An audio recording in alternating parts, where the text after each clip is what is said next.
was the first one? We're Wade and Mar. Hi, we're Wade and Mariel. I'm from Australia. And I'm a Filipino Australian, born and raised in the Philippines and been here in Australia for like forever. That is why we constantly travel the Philippines. Because of that, we're here to tell you the things that you don't want to do in the Philippines. First thing not to do when you go to the Philippines is skipping Manila or Metro Manila. Philippines is known for its tropical islands and they are mostly an hour away by drive or by flight. Manila will be your main point of entry if you're coming from an international country. And most tourists will just go straight to their island destination, and we do not recommend that for two reasons. Well, number one, you're gonna miss out. Number two, it is highly stressful because if there are any flight delays, you could potentially miss your connecting flight. And Ninoy Aquino International Airport, which is Manila's main airport, is not exactly like other countries where going from one terminal to another is very easy. It is you can't walk, you have to catch a bus, and it's not the easiest. And you're on holidays. Take your time, enjoy yourself. Have a relaxed trip. So don't do that same mistake. In fact, why don't you spend a few days, and if you have time, a week to explore the metro. And I say Metro Manila because locals tend to interchange Manila and Metro Manila. We're actually in this video, and we'll link it down below as well. We explain the difference between Manila and Metro Manila. Manila is only one of the 16 cities in the metro. There's plenty to see, history to explore, food to try, and people to get to know. Number two, definitely don't buy from the global brands that you see everywhere. No Nikes, no Zara's, no Louis Vuittons. They'll hate you for that, but okay. Because every time we've checked, we just find that they're more expensive in the Philippines. So save that shopping for your home country. For your home country, there are plenty of excellent local brands. Videos here. I Shopping that I've done. was going to say, we're not naming any. Yeah. You can get clothing, jewelry, bags. See the link, many bags.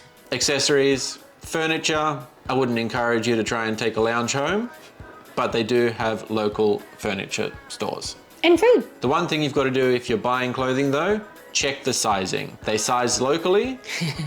It's very different to American sizing. Very. Or Australian at that. And speaking of shopping malls, you're not going to run out of choices. There are massive shopping malls, big enough to get lost in for a day or two. And there are several different tiers of malls, from upscale ones like Greenbelt, all-around ones like SM, which you will find in every city, or budget-friendly shops like Divisoria and Quiapo. Yeah, correct. He pronounced that right. Third thing not to do is to not leave home/hotel without tissues, pocket tissues. We bring lots of them every time we're in there because we need to wipe the sweat, and you need it when you pee, or maybe two. If you are in the islands, try to bring toilet paper, as in the roll, if you can. We don't do that. We just bring pocket tissues. Public toilets usually do not have toilet paper, and it could be unintentional because there's just plenty of people using it. But in remote islands, we found there weren't any toilet paper. If you're in Manila, you're probably gonna be safe. It's just depending on how many people are in there using it. Your hotels, your restaurants, that's all gonna be fine. Just be wary if you try and go to a public toilet. Probably won't be any toilet paper. Yeah, so bring your own. I mean, in Manila, it's probably very safe. If you're in an establishment, they would actually usually have staff as well, just constantly cleaning the toilet. But have it in there, it's handy. It's not just for the pee and poo, it's also for the sweat. Number four, don't litter. This one isn't unique to the Philippines. It's a global thing. Just don't litter. It's easy in the Philippines when you might see other people doing it, missing the bin, throwing things on the ground, but just don't do it. Don't add to the problem. It harms the environment. And we all want to enjoy the beaches for many years to come. The fifth thing not to do, don't ignore the culture norms. We Filipinos are very respectful, especially to our elderly. Were you shaking your head? They are. Everyone is a tito, a tita, a kuya, an ate. That's uncle, auntie, big brother, big sister, even if you're not related. Anyone that is older than you or anyone that you don't know for that matter, you just address them with something that signifies respect. It was actually kind of difficult the last time we were there because I keep calling everyone ate kuya, all the service staff ate kuya, when I am actually older than them. I think maybe in a couple years I can call them iho, iha, which is my son, my daughter. Feel really old, but that's just how we do it. If you're elderly, that's what you do. If you're younger, you lean more towards tita, tito, ate, kuya. The Philippines is also a prominent Catholic country. I wasn't. I grew up in a Christian church, but I went to a Catholic school all my life. So I'm very familiar with the Catholicism. In fact, churches are one of the major attractions when you go to the Philippines, similar to Europe. That's because we were conquered by Spain for over 400 years, and that is quite unique when you visit Southeast Asia. You see such an Asian country with a massive Spanish influence, even our names. The churches are central to every city. Yeah, well, that's how you usually do city planning anyway. But yes, there are churches everywhere, so try to dress accordingly when you visit. I know it's a very hot country, so you want to wear comfortable shorts, singlets. Casual clothing is fine, really, but just be mindful of what you wear, because especially if you're not attending a mass, then it's not really that much of an issue. Bow your head when you're inside, stay quiet. Very hard for me, I am very loud. Filipinos as well do the sign of the cross every time we pass by a church. You don't necessarily have to do that, but in case you see that is why. And of course, you gotta embrace the warmth and acceptance of Filipino people. Not only is the weather very hot or very warm in the Philippines, but the people are very warm and welcoming as well. We like to talk about our country. We love it so much. Be patient with us. Just look at our vlogs. We have so many Filipino content, and that is because I'm Filipino and we love the Philippines, and we love it when you love the Philippines. We're very warm, friendly, expressive, and sentimental. For better or worse, probably Wade doesn't like it when I get too sentimental. But complete strangers may just ask you to join them for a meal. Which is nice. Nice if you're if you're traveling. There is a Filipino term called hugot, which literally translates to pull out. Not what you're thinking. When Filipinos use the term hugot, what it usually means is that they are drawing out deep sentimental experiences or memories, and they are typically sharing that with friends or even with you. And getting very emotional. Filipinos are often very much willing to share past what may be considered personal, as you can probably see in our vlogs. That's number 6. All right, number 6. Don't underestimate the traffic. The traffic is chaotic in Manila in particular, but it's becoming across the big cities. In most parts of the Philippines, the traffic is chaotic. Even on the islands, last time we were there, the traffic was still chaotic. Because of limited public transport and the heat, Filipinos like to drive everywhere. It's almost to the point that you could say walking is taboo. We like to walk, but whenever we suggest it to our friends in the Philippines that we're going to walk around the corner, they look at us with absolute disgust and say, I'll get the car. If you can manage the heat though, and it will take a few days to get used to it if you're not from a hot country, we do encourage you to walk the streets, because that's where you get to really experience the true nature of the city. If there are sidewalks. Yes. Safety first. Don't just walk down the road, because the cars will use the entirety of the road. When crossing the road, stick your hand out so that everybody... Spice Girls. Yep. Till you heard what I've come to say. You have said enough. Do some Spice Girls, do some single ladies, whatever it is. Put your hand out so that the drivers know you're coming, and they will slow down or go around you. Or speed up? No. They respect that. They will respect it. They'll know you're coming. Just keep an even pace, and most of the time, the bikes will just filter around you, and you'll be perfectly fine. I do it. Yeah, I know, it works. I do it. It freaks Marielle out, even though she's technically a local, but it works. And remember, keep to the right. They drive and walk on the right-hand side of the road. Yes. Do they? Yeah, because we're on the left here in Aussie. Yeah, okay. Yeah. Just like it's basically Just- like America. Regardless of how confident you might be in your driving skills, we don't recommend driving, especially in Metro Manila. It is chaotic. No.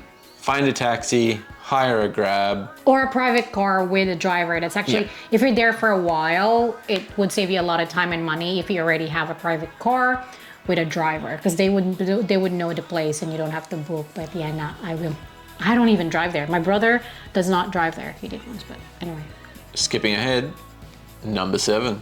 Don't disregard safety precautions. There is danger everywhere in this world. Use your own judgment on which areas to avoid. The typical ones are, and I want to caveat that, I'm not going to caveat anything. These are the typical ones to avoid. Number 1, Tondo. Although I have to say that the city's mayor of Manila has been working hard to improve it.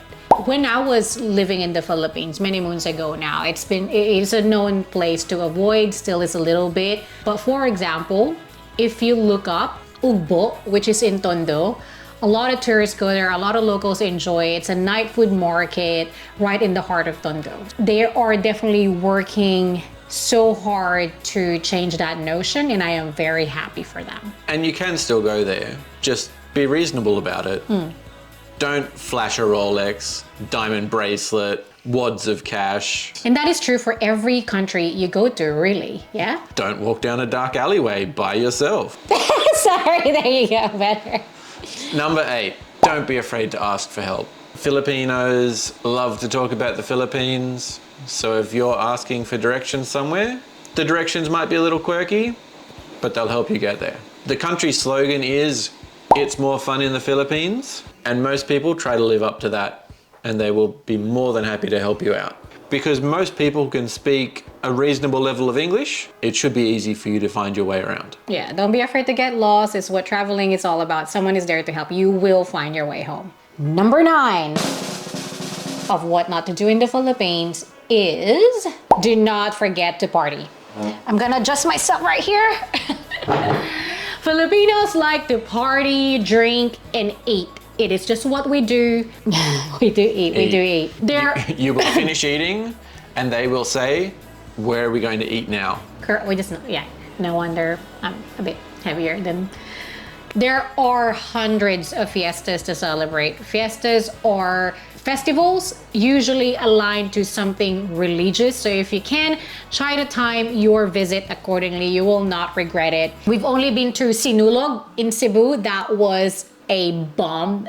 I will never forget that thing for the rest of my Definitely life. recommend that. And look here for my solo trip vlog. That will never. He wanted to go this year. So we are filming this in April 2023. He wanted to go in January 2023 when we were just in the Philippines in November to early December. And the flights were so expensive, he couldn't go. He got sick anyway and hospitalized, poor thing. But that is in Wade's bucket list to do Sinulog by himself. And this started happening when I told him Cebuanas are the most beautiful in the Philippines.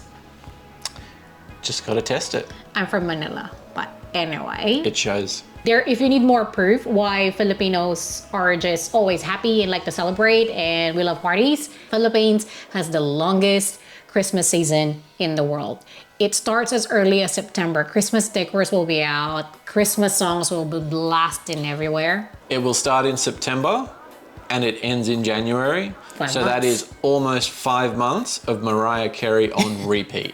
Which we love, and parties could start as early as that as well. I think it's a reason in itself to visit a country to experience the most fun Christmas ever possible. And it's also a reason to avoid because traffic could be terrible. Lots of Filipinos who work and live overseas go home during that time. Everyone flies home. All the balikbayans. Correct. And we do like to eat. There is food everywhere. You will not get hungry. There's food everywhere and every time, 24/7. Guaranteed weight gain. We eat rice for breakfast, lunch, and dinner. And Wade now likes to eat rice as well and can get very snobby when it comes to rice because we treat that. My mother-in-law, bless her soul, buys sunrise from Coles.